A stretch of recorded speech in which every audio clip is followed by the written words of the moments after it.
أعوذ بالله من الشيطان الرجيم بسم الله الرحمن الرحيم الحمد لله رب العالمين الرحمن الرحيم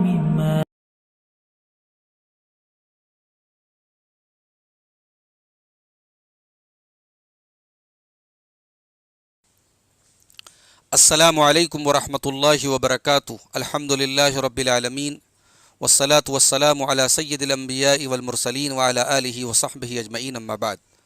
محترم ناظرین، قرآن کریم کے 15ویں پارے کی تفسیر چل رہی ہے۔ پچھلے درس میں ہم نے سورہ کہف کی آیت نمبر 12 تک کی تفسیر سماعت کی تھی۔ آئیے آگے بڑھتے ہیں۔ اعوذ باللہ من الشیطان الرجیم نحن نقص علیک نبأہم بالحق انہم فتیۃ آمنوا بربہم وزدناہم ہدی۔ اصحاب کہف کا واقعہ اللہ تعالیٰ بیان کر رہا ہے۔ ابھی تک اجمال تھا، شارٹ میں تھا، اب اللہ تعالیٰ ڈیٹیل بیان کر رہا ہے۔ نحن نقص علیک، اے نبی ہم آپ سے بیان کرتے ہیں، نبأہم اصحاب کہف کا واقعہ، بالحق حق کے ساتھ۔ انہم فتیۃ، یہ چند نوجوان تھے، آمنوا بربہم جو اپنے رب کے اوپر ایمان لائے، وزدناہم ہدی اور ہم نے ان کی ہدایت میں اور اضافہ کر دیا۔ یہ نوجوان جو تھے یہ کون تھے؟ بعض اہل علم کا قول ہے کہ یہ عیسائیت کے ماننے والے تھے۔ ایک قول یہ ہے کہ ان کا زمانہ حضرت عیسیٰ کے پہلے کا دور تھا، یہ عیسائی نہیں تھے۔ بہرحال یہ اللہ تعالیٰ کی توحید پر چلنے والے لوگ تھے، یہ شرک سے بری تھے۔ اور یہاں پہ اللہ نے فتیتن کا لفظ استعمال کیا ہے جو عربی میں جمع قلت کے لیے آتا ہے۔ 2 سے لے کر کے 9 تک کی گنتی کے لیے جمع قلت کا لفظ بولا جاتا ہے۔ یہ ان کی تعداد 9 یا اس سے کم تھی، اس سے یہ بات معلوم ہوتی ہے۔ اور انہوں نے بادشاہ کے دربار میں جا کر کے، پہلے جب ان کی توحید کے بارے میں بادشاہ کو پتہ لگا تو بادشاہ نے ان کو دربار میں بلایا، اور جب دربار میں وہ پہنچے تو انہوں نے کھلم کھلا توحید کا اعلان کیا اور شرک کی مذمت کی۔ پھر ان کو جب یہ ڈر ہوا کہ بادشاہ ہم کو قتل کر دے گا اور اس دین پر چلنا ہمارے لیے بہت مشکل ہے، تو پھر انہوں نے غار میں جا کر کے پناہ لی۔ تو اللہ فرما رہا ہے کہ اپنے رب پر ایمان لائے، وزدناہم ہدی، ہم نے ان کی ہدایت میں اور اضافہ کیا، وربطنا علی قلوبہم، اور ہم نے ان کے دلوں کو مضبوط کیا، کیونکہ ان کو دل کی مضبوطی کی ضرورت تھی۔ اپنے اپنوں کو، اپنے رشتہ داروں کو، اپنے گھر بار کو چھوڑ کر کے آبادی سے دور، بستی سے دور ایک غار میں جا کر کے پناہ لینا کوئی مذاق بات نہیں ہے، کوئی معمولی بات نہیں ہے۔ اس کے لیے دل کی مضبوطی چاہیے۔ تو اللہ نے ان کے دل کو مضبوط کیا۔ اذ قاموا، یہ کھڑے ہوئے، فقالوا ربنا رب السماوات والارض، اور کہنے لگے کہ ہمارا رب وہ ہے جو آسمانوں اور زمین کا رب ہے۔ لن ندعو من دونہ الہا، ہم ہرگز اس کے علاوہ کوئی اور کسی اور معبود کو نہیں پکاریں گے۔ لقد قلنا اذا شططا، اگر ہم نے ایسا کیا تو ہم بڑی بیکار بات، بڑی غلط بات کہنے والے بن جائیں گے۔ ہؤلاء قوم اتخذوا من دونہ آلہہ، یہ ہیں ہماری قوم کے لوگ جنہوں نے اللہ کو چھوڑ کر کے بہت سارے معبود بنا رکھے ہیں۔ لولا یاتون علیہم بسلطان بین، یہ کیوں نہیں لے آتے اس کے اوپر کوئی واضح دلیل؟ ان کے پاس اگر کوئی واضح دلیل ہے تو کیوں نہیں لے آتے؟ فمن اظلم ممن افترى علی اللہ کذبا، اس سے بڑا ظالم کون ہوگا جو اللہ کے اوپر جھوٹ باندھے۔ وَإِذِ اعْتَزَلْتُمُوهُمْ وَمَا يَعْبُدُونَ إِلَّا اللَّهُ، اور پھر وہ آپس میں باتیں کرنے لگے کہ جب تم نے ان کو چھوڑ دیا، ان مشرکوں کو چھوڑ دیا، وَمَا يَعْبُدُونَ إِلَّا اللَّهُ، اور ان چیزوں کو چھوڑ دیا جن کی یہ اللہ کے علاوہ عبادت کیا کرتے تھے، فَأْوُوا إِلَى الْكَهْفِ، تو اب تم غار میں چل کر کے پناہ لو، يَنْشُرْ لَكُمْ رَبُّكُمْ مِنْ رَحْمَتِهِ، تمہارا رب اپنی رحمت کو تمہارے لیے پھیلا دے گا، وَيُهَيِّئْ لَكُمْ مِنْ أَمْرِكُمْ مِرْفَقًا، اور تمہارے لیے تمہارے کام میں سہولت عطا کر دے گا، تمہارا کام آسان ہو جائے گا۔ یہاں پہ جب وہ لوگ غار میں جا کر کے پناہ لیتے ہیں تو ان کی قوم کے جو مشرکین رہتے ہیں وہ تلاش کرنے کے لیے غار تک پہنچتے ہیں، مگر ان کو پکڑ نہیں پاتے، ان کو دیکھ نہیں پاتے۔ جیسے ہمارے نبی صلی اللہ علیہ وسلم ہجرت کے موقع پر غار ثور میں ٹھہرتے ہیں اور مشرکین قریب تک پہنچتے ہیں مگر اللہ کے رسول کو دیکھ نہیں پاتے ہیں۔ وَتَرَى الشَّمْسَ إِذَا طَلَعَتْ تَزَاوَرُ عَنْ كَهْفِهِمْ ذَاتَ الْيَمِينِ وَإِذَا غَرَبَتْ تَقْرِضُهُمْ ذَاتَ الشِّمَالِ وَهُمْ فِي فَجْوَةٍ مِّنْهُ، اور تم دیکھو گے کہ سورج جب نکلتا ہے، تزاور عن کہفہم، تو ان کے غار کے پاس سے بچ کر کے نکل جاتا ہے، ہٹ کر کے نکل جاتا ہے داہنی طرف۔ وَإِذَا غَرَبَتْ تَقْرِضُهُمْ ذَاتَ الشِّمَالِ، اور جب سورج ڈوبتا ہے تو بائیں طرف ان سے کترا کر کے نکل جاتا ہے۔ وَهُمْ فِي فَجْوَةٍ مِّنْهُ، جبکہ وہ غار کے اندر ایک کشادہ جگہ میں ہیں، یعنی اللہ تعالیٰ نے ان کے لیے سورج کو بھی مسخر کر دیا، دھوپ ان کے اوپر نہیں پڑتی تھی، نکلنے کے ٹائم بھی دھوپ کترا کے نکل جاتی تھی اور ڈوبنے کے ٹائم بھی سورج کی روشنی ان سے کترا کے نکل جاتی تھی تو دھوپ کے اثر سے وہ لوگ پاک تھے، جبکہ وہ ایسی جگہ موجود تھے غار میں جہاں اچھی خاصی دھوپ آ سکتی تھی۔ ذالک من آیات اللہ، یہ اللہ تعالیٰ کی نشانیوں میں سے ایک نشانی تھی۔ من یہد اللہ فہو المہتد، جس کو اللہ تعالیٰ ہدایت دیتا ہے وہی ہدایت یافتہ ہے۔ ومن یضلل، اور جس کو اللہ گمراہ کر دے، فلن تجد لہ ولیا مرشدا، تو تم ہرگز اس کے لیے کوئی مددگار اور ہدایت دینے والا نہیں پاؤ گے۔ وتحسبهم ایقاظا وهم رقود، اور تم ان کو گمان کرو گے جاگتا ہوا جبکہ وہ سو رہے ہیں۔ اب وہ جاگتے ہوئے کیوں محسوس ہو رہے تھے؟ یا تو ان کی آنکھیں کھلی تھی اس لیے وہ جاگتے ہوئے محسوس ہو رہے تھے، یا بار بار اللہ ان کی کروٹ بدلوا رہا تھا اس لیے وہ جاگتے ہوئے محسوس ہو رہے تھے۔ وَنُقَلِّبُهُمْ ذَاتَ الْيَمِينِ وَذَاتَ الشِّمَالِ، اور ہم انہیں دائیں بائیں کروٹ بدلواتے ہیں، ہم ان کی کروٹ بدلواتے ہیں۔ وَكَلْبُهُمْ بَاسِطٌ ذِرَاعَيْهِ بِالْوَصِيدِ، اور ان کا کتا اپنے بازوؤں کو پھیلائے ہوئے دہلیز پر بیٹھا ہوا ہے۔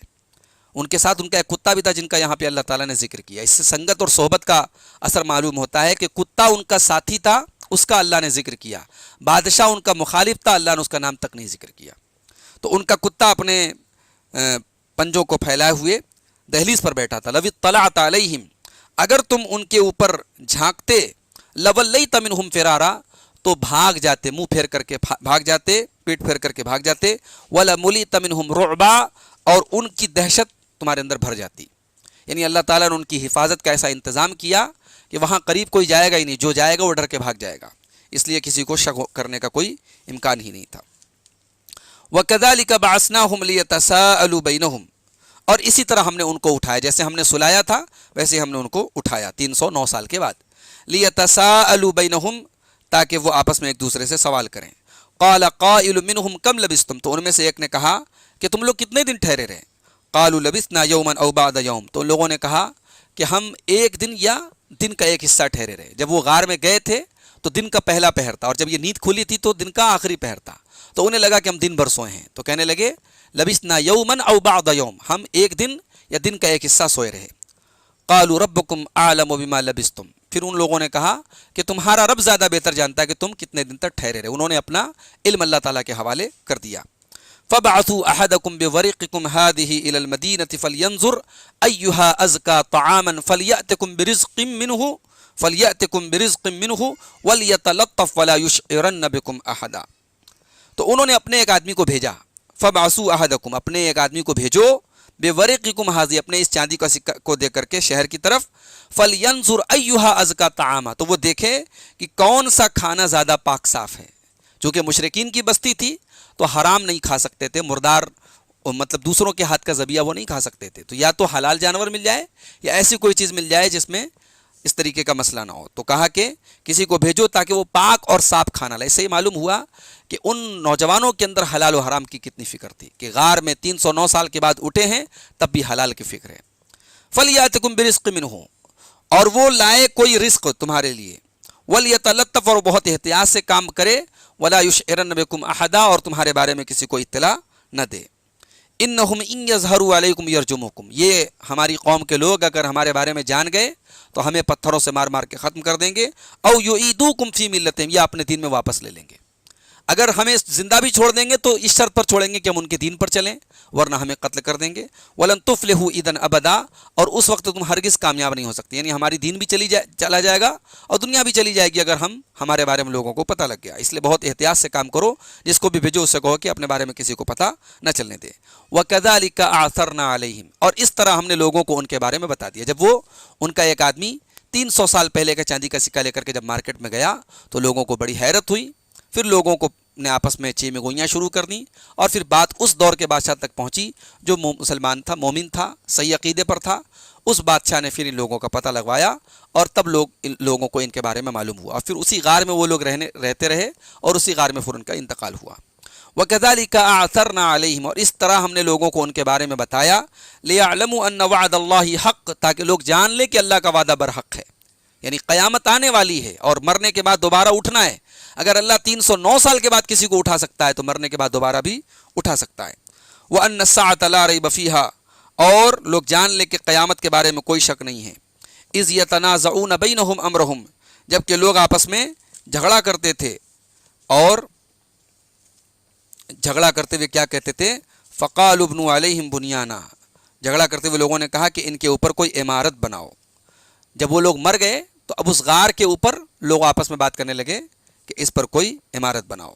ربہم اعلم بہم، پھر ان کے نام و نسب کی بات آئی تو انہی میں سے کچھ لوگوں نے کہا ربہم اعلم بہم، کہ ان کے بارے میں ان کا رب زیادہ بہتر جانتا ہے۔ قال الذین غلبوا علی امرہم لنتخذن علیہم مسجدا، تو وہ لوگ جو ان کے معاملے پر غالب آ گئے انہوں نے کہا کہ ہم ضرور ان کے اوپر مسجد بنائیں گے۔ اب یہ کون لوگ غالب آ گئے اس جھگڑے میں؟ علامہ ابن کثیر رحمۃ اللہ علیہ نے لکھا ہے کہ یہ جو لوگ تھے غلبہ حاصل کرنے والے، یہ لوگ مشرکین تھے، اور امام شوکانی نے لکھا ہے کہ مسلمان تھے، لیکن علامہ ابن کثیر کی بات زیادہ مضبوط ہے۔ کیوں؟ کیونکہ صالحین کی قبروں پر سجدہ کرنا اللہ تعالیٰ کو پسند نہیں ہے۔ تو اگر یہ بات وہ لوگ کرتے جو مسلمان تھے، مومن تھے، تو ایسی بات نہیں کر سکتے تھے کہ ان کی قبر کے اوپر، ان کے اوپر مسجد بنا دی جائے، اس لیے کہ اللہ تعالیٰ کو پسند نہیں۔ اللہ کے نبی نے لعنت کی ہے، لعن اللہ الیہود والنصارى اتخذوا قبور انبیائہم وصالحیہم مساجد۔ صحیح بخاری اور صحیح مسلم کی روایت ہے، اللہ کی لعنت ہو یہود و نصارہ پر، انہوں نے اپنے نبیوں کی اور اپنے نیک لوگوں کی قبروں کو سجدہ کرنے کی جگہ بنا لی۔ حضرت عمر فاروق کے دور میں حضرت دانیال کی قبر ملی تھی، جو ایک پیغمبر تھے حضرت دانیال، ان کی قبر ملی تھی، تو حضرت عمر فاروق نے حکم دیا کہ اسے عام قبروں کی طرح کر دیا جائے تاکہ لوگوں کو پتہ نہ لگے کہ یہ ایک نبی کی قبر ہے۔ تو یہ حضرت عمر کا مزاج تھا اور صحابہ کا یہ مزاج تھا۔ تو یہ جو قبر کے اوپر مسجد بنانے کی بات کر رہے ہیں، یہ کوئی اچھے لوگ نہیں تھے، اللہ تعالیٰ نے ان کی تائید نہیں کی ہے۔ سیقولون ثلاثۃ رابعہم کلبہم، ان قریب لوگ کہیں گے کہ وہ تین تھے، چوتھا ان کا کتا تھا۔ ویقولون خمسۃ سادسہم کلبہم، اور کچھ لوگ کہیں گے کہ وہ پانچ تھے، چھٹا ان کا کتا تھا۔ رجما بالغیب، اور یہ سب پھینک چھاپ کریں گے، اٹکل پچو بات کریں گے، اندازے سے بات کریں گے۔ ویقولون سبعۃ وثامنہم کلبہم، اور کچھ لوگ کہیں گے وہ سات تھے اور آٹھواں ان کا کتا تھا۔ قل ربی اعلم بعدتہم ما یعلمہم الا قلیل، اے نبی آپ کہہ دیجئے کہ میرا رب خوب جانتا ہے ان کے بارے میں، ان کی تعداد کے بارے میں۔ ما یعلمہم الا قلیل، ان کو بہت کم لوگ جانتے ہیں۔ کئی صحابہ سے یہ اقوال مروی ہیں کہ انہوں نے کہا کہ ان کم لوگوں میں ہم بھی ہیں، اور ان کی تعداد یہی آخری جو قول اللہ نے بیان کیا۔ دو قول کے بارے میں اللہ نے تبصرہ کیا، رجمم بالغیب، کہ یہ اندازے کی باتیں ہیں، لیکن جب اللہ نے کہا کہ وہ سات تھے اور آٹھواں ان کا کتا تھا، اللہ نے اس کے بعد کوئی تبصرہ نہیں کیا، کوئی کمنٹ نہیں کیا۔ تو یہ انداز بیان بتا رہا ہے کہ یہی صحیح تعداد تھی، وہ سات تھے اور آٹھواں ان کا کتا تھا۔ تو اللہ نے فرمایا ما یعلمہم الا قلیل، ان کو بہت کم لوگ جانتے ہیں۔ فلا تمار فیہم الا مراء ظاہرا، تو اے نبی آپ ان کے بارے میں سرسری بحث کے سوا کوئی جھگڑا نہ کرو، ان کے بارے میں کسی سے بحث مت کرو، کیونکہ کسی کے پاس ان کے بارے میں علم ہی نہیں ہے۔ تو جتنا تم کو وحی کے ذریعے بتایا گیا، اے نبی آپ کے اوپر جو آیتیں نازل کی گئیں اتنا ہی آپ کو معلوم ہے، اور اتنا ہی آپ لوگوں کو بتائیں، اس سے زیادہ آپ بحث نہ کریں۔ ولا تستفت فیہم منہم احدا، اور ان کے بارے میں لوگوں میں سے کسی سے آپ نہ پوچھیں، اس لیے کہ آپ کے پوچھنے کا کوئی فائدہ نہیں، آپ ان سے زیادہ جانتے ہیں۔ اصحاب کہف کے بارے میں اے ہمارے نبی جتنا آپ جانتے ہیں، آپ جن سے پوچھیں گے وہ نہیں جانتے۔ تو سائل کو جو ہے سوال کرنے والے سے زیادہ جب جواب دینے والے کو پتا ہو تب سوال کرنا چاہیے، اگر اس کو ہم سے کم پتہ ہے تو ہمیں سوال کرنے کی ضرورت نہیں ہے۔ اس کے بعد اللہ نے فرمایا ولا تقولن لشیء انی فاعل ذلک غدا، اور کسی چیز کے بارے میں یہ نہ کہو کہ میں یہ کام کل کر لوں گا، آئندہ کر لوں گا، الا ان یشاء اللہ، مگر یہ کہہ کر کے کہو کہ اللہ نے اگر چاہا، یعنی انشاءاللہ کہہ کر کے تم آئندہ کوئی کام کرنے کا ارادہ کرو۔ اللہ کے نبی صلی اللہ علیہ وسلم کے پاس تین سوال آئے مشرکین کی طرف سے، روح کیا ہے، اصحاب کہف کون ہے، ذوالقرنین کون ہے۔ تو انہی تینوں سوالوں کے جواب میں یہ سورہ کہف نازل ہوئی۔ روح کے بارے میں تو اللہ تعالیٰ نے سورہ بنی اسرائیل میں بیان کیا، اور باقی دو سوالوں کا اصحاب کہف کے بارے میں اور ذوالقرنین کے بارے میں اس صورت کے اندر بتایا۔ لیکن اللہ کے نبی نے جب سوال آپ سے کیا گیا تو آپ نے کہا کہ میں کل بتاؤں گا، اور اس کے بعد آپ نے انشاءاللہ نہیں کہا، تو وہی کافی عرصے تک رکی رہی، اور 15 دن کے بعد یا اور زیادہ مدت کے بعد حضرت جبریل ان سوالوں کا جواب لے کر کے، اور پھر یہ آیت بھی نازل ہوئی کہ آپ کسی کام کے لیے یہ نہ کہیں کہ ہم کل کریں گے جب تک اس میں آپ انشاءاللہ نہ لگا لیں۔ وَاذْكُرْ رَبَّكَ إِذَا نَسِيتَ، اور جب آپ بھول جائیں تو یاد کر لیں اپنے رب کو، یعنی جب یاد آئے فوراً آپ انشاءاللہ کہہ دیں۔ وَقُلْ عَسَىٰ أَن يَهْدِيَنِي رَبِّي لِأَقْرَبَ مِنْ هَٰذَا رَشَدًا، اور اے نبی آپ کہہ دیجئے کہ امید ہے کہ میرا رب مجھے ہدایت دے گا تاکہ میں اس سے بہت زیادہ قریب ہو جاؤں بھلائی میں، تاکہ اللہ تعالیٰ کی بھلائی مجھے اور زیادہ ملے۔ وَلَبِثُوا فِي كَهْفِهِمْ 300 سِنِينَ وَازْدَادُوا 9، اور اصحاب کہف اپنے غار میں 300 سال تک، وَازْدَادُوا 9، اور مزید اس کے اوپر 9، یعنی ٹوٹل 309 سال تک ٹھہرے رہے۔ اب یہاں اللہ تعالیٰ نے جو مدت بتائی ہے، بعض مفسرین کہتے ہیں کہ اللہ تعالیٰ کا قول ہے، اللہ تعالیٰ کہہ رہا ہے کہ وہ 309 سال تک ٹھہرے رہے، اور بعض اہل علم کہتے ہیں کہ یہ انہی اختلاف کرنے والوں کا قول ہے جو یہ کہتے تھے کہ ان کی وہ کتنی مدت تک ٹھہرے رہے. اس لیے آگے اللہ نے کہا قل اللہ اعلم بما لبثوا، اے نبی آپ کہہ دیجئے کہ اللہ زیادہ جانتا ہے کہ وہ کتنی مدت تک ٹھہرے رہے. تو کچھ لوگوں کا، کچھ مفسرین کا قول ہے کہ یہ ان کا کہنا ہے، اختلاف کرنے والوں کا کہنا ہے، اللہ کا کہنا نہیں ہے. لیکن جمہور مفسرین یہی کہتے ہیں کہ یہ اللہ تعالیٰ کا ہی کہنا ہے، اور اللہ نے اسی لیے کہا اور اپنے نبی سے کہا کہ ان کی مدت کے بارے میں جو لوگ جھگڑا کرے تو آپ بتا دیجئے کہ وہ 309 سال تک اس غار میں ٹھہرے رہے. وَلَبِثُوا فِي كَهْفِهِمْ 300 سِنِينَ وَازْدَادُوا 9، وہ ٹھہرے رہے اپنے غار میں 309 سال تک. قُلِ اللَّهُ أَعْلَمُ بِمَا لَبِثُوا، اے نبی آپ کہہ دیجئے کہ اللہ خوب جانتا ہے وہ کتنی مدت تک ٹھہرے رہے. لَهُ غَيْبُ السَّمَاوَاتِ وَالْأَرْضِ، اسی کے لیے آسمانوں اور زمین کی غیب کی باتیں ہیں. ابصر بہ واسمع، وہ کس قدر دیکھنے والا اور سننے والا ہے. ما لہم من دونہ من ولی، اور اللہ کے سوا لوگوں کا کوئی مددگار نہیں ہے. ولا یشرک فی حکمہ احدا، اور نہ ہی اللہ کے حکم میں کوئی شریک ہوتا ہے. اللہ اپنے حکم میں کسی کو شریک نہیں کرتا. اللہ کا جو فیصلہ ہوتا ہے وہ اٹل ہوتا ہے، وہ اپنے فیصلے میں کسی کو شریک نہیں کرتا. تو یہ سورہ الکہف کی آیت نمبر 26 تک آج ہم لوگوں نے دیکھا ہے. اب انشاءاللہ اگلے درس میں اس کے آگے کی آیات دیکھیں گے. اس میں جو باتیں ہم کو معلوم ہوئی، سب سے پہلی بات تو یہ معلوم ہے کہ اصحاب کہف کا واقعہ یہ اللہ کے رسول کی رسالت پر ایک دلیل ہے. اتنا عجیب و غریب واقعہ جس کے بارے میں مکہ میں کوئی نہیں جانتا تھا، اللہ کے نبی صلی اللہ علیہ وسلم نے اس واقعے کو قرآن کے ذریعے لوگوں کو بتایا. یہ آپ کی رسالت کی سچی دلیل ہے. ایک بات یہ معلوم ہوئی کہ حق بات بیان کرنے میں اگر کوئی جرأت کا اظہار کرتا ہے، اور ایسی جگہ جہاں ہمت اور جرأت کی بات ہوتی ہے اور وہاں جا کر کے وہ حق بات کو ظاہر کرتا ہے، مگر شرط یہ ہے کہ وہ شریعت کی حدود میں رہ کر کے یہ بات کرے، تو اس کی بڑی فضیلت ہے. تیسری چیز یہ معلوم ہوئی کہ مشرک کے پاس کوئی دلیل نہیں ہے، کوئی سلطان بین نہیں ہے، نہ کوئی عقلی دلیل ہے نہ کوئی نقلی دلیل. اسی لیے اصحاب کہف نے کھلم کھلا کہا ما لہم بہ من سلطان بین، ان کے پاس کوئی واضح دلیل نہیں ہے. ایک بات یہ بھی معلوم ہوئی کہ شرک جو ہے یہ اللہ تعالیٰ کے اوپر بہت بڑا جھوٹ بھی ہے اور بہت بڑا ظلم بھی ہے. ایک بات یہ بھی پتہ چلی کہ اگر ہجرت کی ضرورت پڑے اپنے دین اور ایمان کو بچانے کے لیے تو پھر ہجرت کرنا فرض ہے. اگر ہم کسی ایسی جگہ رہتے ہیں جہاں اپنے دین پر عمل نہ کر سکیں تو ہمیں پھر اس جگہ سے ہجرت کر جانی چاہیے. ایک بات یہ بھی معلوم ہوئی کہ جب بندہ اللہ تعالیٰ کی پناہ میں آتا ہے، اللہ کا سہارا جب لیتا ہے تو اللہ اس کی امید سے بڑھ کر کے اس کو دیتا ہے. اصحاب کہف جب غار میں گئے تو انہوں نے سوچا نہیں تھا کہ غار میں اللہ تعالیٰ ان کی زندگی کا بندوبست کرے گا، لیکن اللہ نے 309 سال تک ان کو سلائے رکھا اور صحیح سلامت رکھا، زندہ رکھا. ایک بات یہ بھی معلوم ہوئی کہ اللہ تعالیٰ اپنے اولیاء کی مدد کے لیے بڑے لطیف انتظامات کرتا ہے. اللہ تعالیٰ نے اصحاب کہف کے لیے کیسے کیسے انتظام کیے. سورج کو ان کے حساب سے اللہ تعالیٰ طلوع کرتا تھا اور غروب کرتا تھا، تو اس طریقے سے بڑا لطیف انتظام اللہ تعالیٰ نے ان کے لیے کیا. ایک بات یہ بھی معلوم ہے کہ ہدایت اللہ کے ہاتھ میں، ہم کسی کو ہدایت نہیں دے سکتے. ہم کوشش کر سکتے ہیں، ہم سمجھا سکتے ہیں، مگر ہدایت نہیں دے سکتے. ایک بات یہ بھی پتہ لگی کہ کھانے میں ہمیشہ حلال کی طلب ہونی چاہیے، حرام سے ہمیشہ بچنا چاہیے. اصحاب کہف نے بھی حلال کو ہی تلاش کیا. قبر کے اوپر سجدہ کرنا یا مسجد بنانا حرام ہے اور اللہ کے نبی نے اس کے اوپر لعنت فرمائی ہے. تو یہ چند باتیں تھیں جو سورہ کہف کی ان آیات میں ہیں. انشاءاللہ اگلے درس میں ہم آگے کی آیات کو دیکھیں گے. وآخر دعوانا ان الحمدللہ رب العالمین.